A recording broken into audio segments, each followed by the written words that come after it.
चलो बच्चों, आज से हम शुरू करेंगे क्लास 10th का मैथ चैप्टर 13 सांख्यिकी।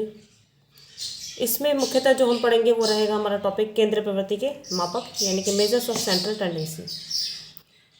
मेजर ऑफ सेंट्रल टेंडेंसी यानी कि ऐसा मान निकालना जो हमारे ज़्यादातर आंकड़े हैं उनका प्रतिनिधित्व कर सके। यानी ज़्यादातर जो आंकड़े हैं वो उस आंकड़े के, जो हमारा निकाला गया आंकड़ा है उसके आसपास नहीं। इसको तीन तरीके से निकाला जाता है। तीन तरीके की सेंट्रल टेंडेंसी होती है। एक होता है माध्य यानी कि मीन, दूसरा होता है माध्यक यानी कि मीडियन, और तीसरा होता है बहुलक यानी कि मोड। सबसे पहले आज हम माध्य के बारे में पढ़ना शुरू करेंगे।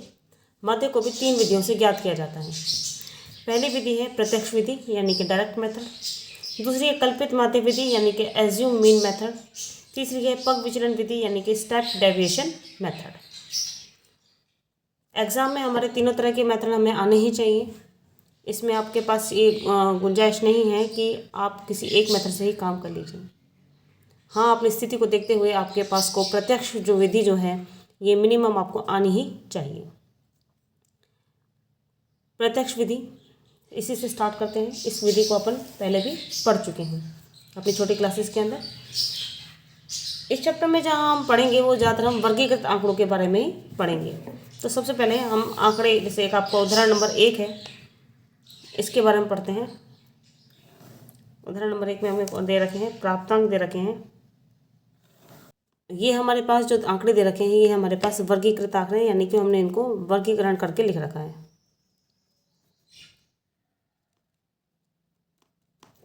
इस टेबल को आप पहले समझिए, बेसिक से समझते हैं कि ये आपको एक्स क्या दिखाता है। एक्स दिखाता है हमारे आंकड़ों को, यानी ये हमारे आंकड़े हैं।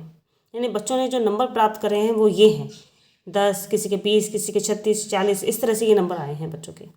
विद्यार्थियों की संख्या ये बताता है। ये क्या है, FI यानी कि फ्रीक्वेंसी यानी कि बारंबारता। ये क्या बताता है कि 10 नंबर जो हैं वो एक बच्चे के आए हैं, 20 नंबर एक बच्चे के आए हैं, 3 बच्चों के 36 नंबर आए हैं, 4 बच्चों के 40 नंबर आए हैं, 3 बच्चों के 50 नंबर आए हैं, और इस तरीके से। और कुल जो विद्यार्थी हैं वो कितने हैं, 100 हैं। ठीक है, इन प्राप्तांक का योग नहीं, ऐसे नहीं निकालेंगे हम। ठीक है, अब आपको अपनी छोटी क्लास का अगर याद हो तो वहाँ हमने 9 तक में भी हम क्या पढ़ते थे, माध्य जो निकालते थे।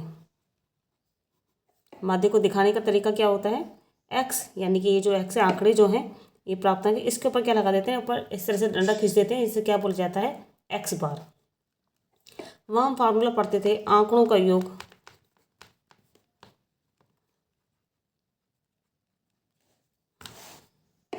बटे आंकड़ों की संख्या।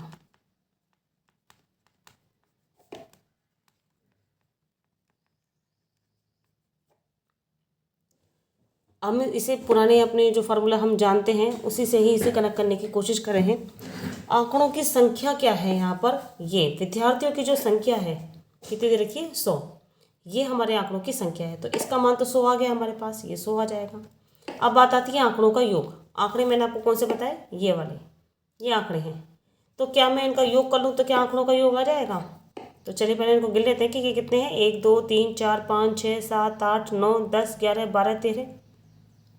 ये तो मात्र 13 आंकड़े हैं, जबकि हमारे पास बच्चे कितने हैं, 100। आंकड़े भी 100 बच्चों के लिए सबने नंबर लिए होंगे, तो सबके नंबरों का योग आना चाहिए, तो 100 बार ही आंकड़े होने चाहिए। तो इनका योग करके हमारे पास आंकड़ों का योग नहीं आएगा। तो हम आंकड़ों का योग कैसे निकालें, तो अभी मैंने आपको बताया था ना, ये क्या बताता है, ये F जो है ये क्या बताता है कि एक बच्चे के 10 आए हैं, एक बच्चे के 20 आए हैं, 3 बच्चों के 36 आए हैं। यानी 10 और 20 के अंदर हम 36 को कितनी बार जोड़ेंगे, 3 बार जोड़ेंगे। 40 को कितनी बार जोड़ेंगे, 4 बार जोड़ेंगे। तो आपने अपनी छोटी क्लासेस में जहाँ हम पहाड़े पढ़ते थे, हम पढ़ते थे कि 2 है, 2 को 3 बार अगर हम जोड़ें तो कितना आता है, 6। इसकी जगह हम 2 को 1 2 3 बार है, इससे कर देंगे 2 3 6। ठीक है, तो हम भी यहाँ क्या करें, 36 को 3 से गुणा कर देंगे तो इन तीनों का योग आ जाएगा हमारे पास। ऐसे ही 40 को 4 से गुणा कर दे तो इसका योग आ जाएगा। तो इसलिए हम क्या निकालते हैं, FI XI निकालते हैं। क्या निकालते हैं, FI XI निकालते हैं। अब हम क्या करेंगे, इनका योग करेंगे, मल्टीप्लाई करेंगे, यानी कि गुणा करेंगे। 10 एकम 10, 20 एकम 20, 3 छिंग पीछे से गुणा करेंगे, 3 छिंग 18, 3 तिया 9 और 1 10। लिखते समय ध्यान रखिए कि इकाई के नीचे इकाई आए, दहाई के नीचे दहाई और सैकड़े के नीचे सैकड़ा आए। अब इसको गुणा करेंगे तो देखिए आसान है, पहले इसके पीछे कितनी जीरो है, एक, वो लिख दिया हमने। अब 4 और 4 16, 4 चौक 16, ऐसे ही 0, 5 तिया 15, 2 छिकी 18, हासिल का 1, 2 पंजे 10 और 1 11, ऐसे ही इसको पहले 0 और 6 चौक 24, फिर 0 7 चौक 28, फिर 72 का 72, 72 एकम 72, 80 एकम 80। अब 2 अट्ठे 16, 2 अट्ठे 16 और 1 17, फिर 3 छिंग 18 और 3 निम 27 और 1 हो गया 28, और 95 एकम 95। अब असल वास्तव में हमारे पास क्या है, हमारे आंकड़े आए हैं कि कितने कितने आंकड़े हमारे पास में किस किस बच्चों के, मतलब कितने कितने नंबर हैं, इसका योग हम करेंगे तो वो हमारे पास क्या आएगा, वास्तविक आंकड़ों का योग आ जाएगा। और इसका हम योग करेंगे तो ये हमारे पास आ जाएगा 1779।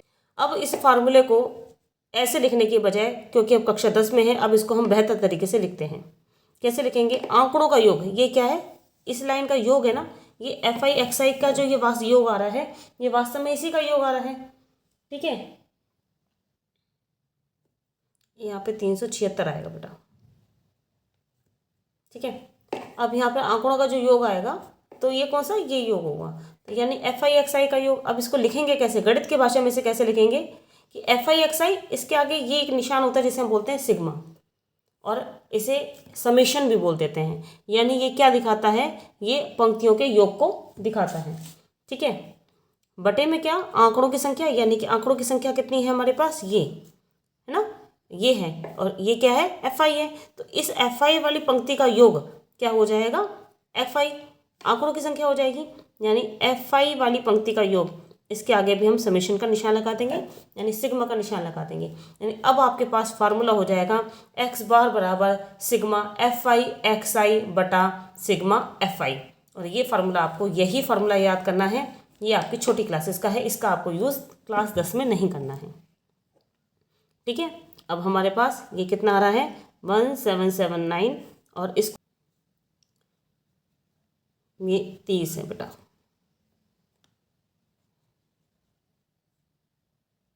इसको हम दोबारा कर लेते हैं, 1779 डिवाइडेड बाय 30, यानी 1779 को हम 30 से भाग करेंगे। अब 30 से भाग करने के लिए क्या करेंगे, 3।